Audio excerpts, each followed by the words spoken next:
4 दिन कहते जेकर बाज उड़ान ना भरन ते आसमान घुग्गियां कबूतरां दा नहीं हो जांदा।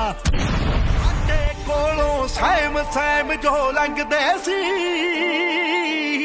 ਸੁਣਿਆ ਮੈਂ ਹੁਣ ਹੱਥ ਗਲ ਮੈਨੂੰ ਪਾਉਣ ਲੱਗੇ ਬਾਜਾਂ ਵਾਜੋਂ ਦੇਖ ਐਨ ਅਸਮਾਨ ਸੁਨਾ ਝੁੰਡ ਤਿੱਤਰਾਂ ਦੇ ਉੱਚੀਆਂ ਉਡਾਰੀਆਂ ਲਾਉਣ ਲੱਗੇ ਸੱਪਾਂ ਵਾਂਗੂ ਬੈਰੀਓ ਸਿਰ ਚੱਕਣ ਲੱਗੇ ਪੌੜੇ ਸੀ ਜੋ ਜੁੱਤੀ ਵਾਲੀਆਂ ਨੋਕਾਂ ਨੇ